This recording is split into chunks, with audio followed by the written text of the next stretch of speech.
Some betrayals hit you like a freight train. Others creep up slowly like poison in your bloodstream. Mine was the second kind, and maybe that's what made it worse. The slow realization that everything I believed in was built on lies. Sarah and I had what everyone called the perfect marriage, 7 years together. 4 years married, the kind of couple people pointed to and said that's what love looks like. She was driven, ambitious, always reaching for the next promotion, the next achievement. And I was her biggest supporter, her cheerleader, the man who celebrated every victory as if it were my own. I never saw the red flags, or maybe I chose not to see them when she got promoted to regional director. I told myself the late nights were temporary, the business trips necessary, the distance between us, just a phase we were going through. Successful couples go through rough patches, right? That's what I kept telling myself, even when the rough patch stretched into months. The changes were subtle at first, the way she'd guard her phone, placing it face down during dinner, the mysterious calls that made her step outside the sudden interest in her appearance, new clothes, new perfume, a different energy about her when she came home from work. I told myself I was being paranoid, that success was changing her in good ways, making her more confident, more self-assured.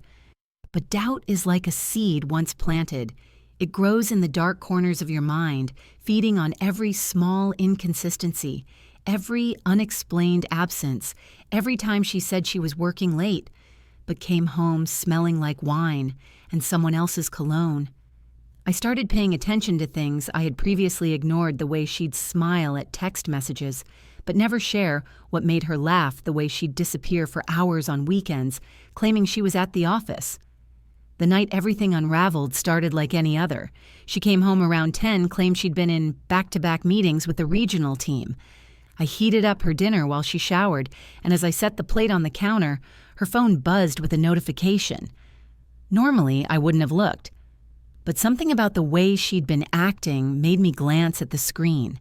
It was a text from Marcus, her direct supervisor. "Thanks for tonight, can't wait for next week." My stomach dropped, not because of the words themselves, but because of what they implied, combined with everything else. I'd been noticing the late nights, the secretive behavior, the way she'd mention Marcus more and more in casual conversation, always with a little too much enthusiasm. I stared at that message, feeling something cold settle in my chest. When she came out of the shower, humming some tune I'd never heard her sing before, I asked casually how the meeting went. She launched into a detailed explanation about quarterly projections and team restructuring, her words flowing too easily like she'd rehearsed them. I nodded along, but inside I was dying because I knew I was listening to carefully constructed lies.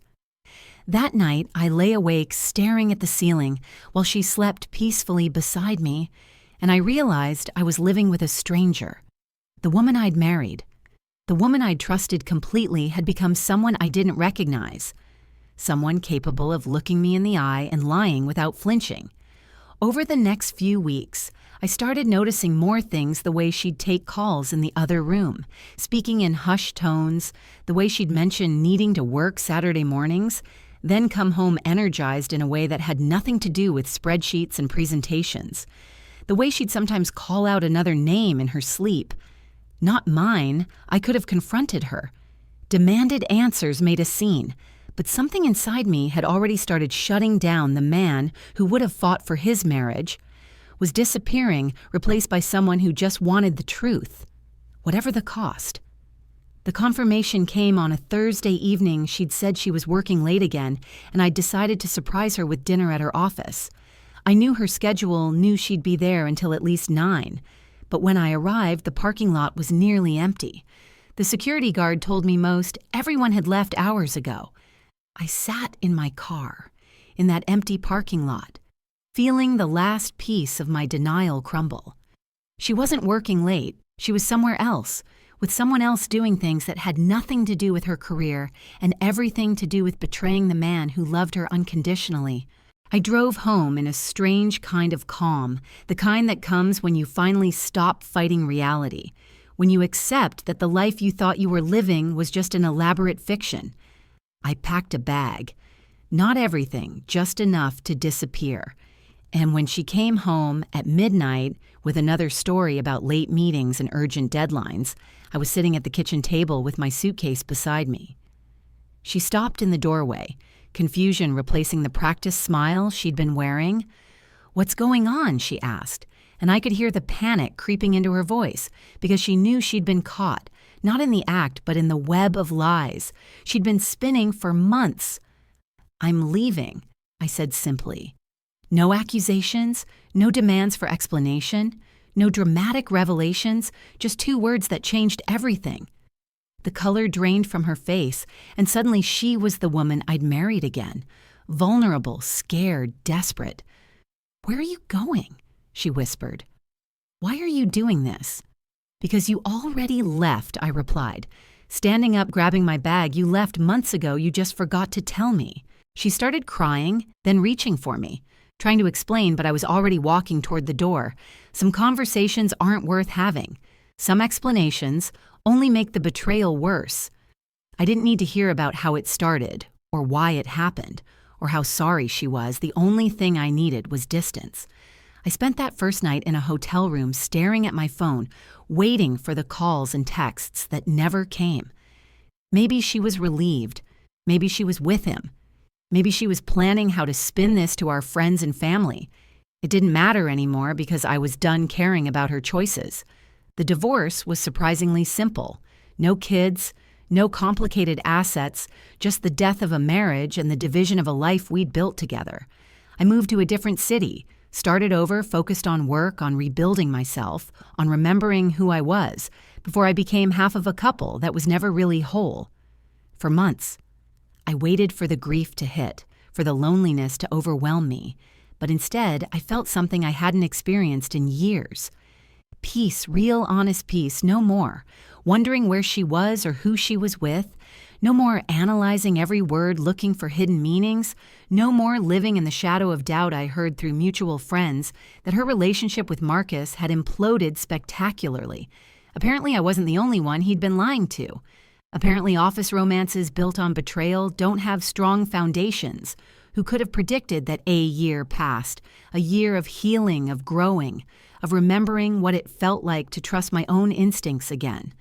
I'd built a new life in a new place with new routines and new dreams, and I was genuinely happy, not the forced happiness of someone trying to convince themselves they're fine, but the real contentment that comes from living authentically. Then last Tuesday, I came home from work to find her sitting on my front steps. She looked different. Smaller somehow, like the confidence that had always defined her had been stripped away. She was wearing one of those flowy dresses she used to save for special occasions, but now it just made her look lost, like she was trying too hard to be someone she used to be. "I found you," she said, standing up. Her voice barely above a whisper. I could see she'd been crying. Her makeup was smudged and her hands were shaking. I stood there looking at this woman who'd once been everything to me, feeling absolutely nothing.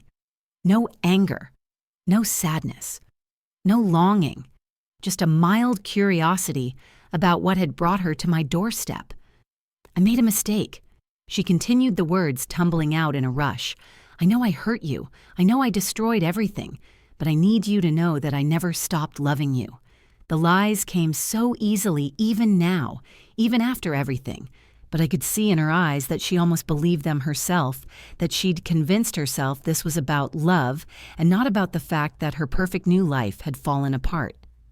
I listened without interrupting as she told me about her regrets, about how she'd realized what she'd lost, about how she'd spent months trying to find me because she needed to make things right.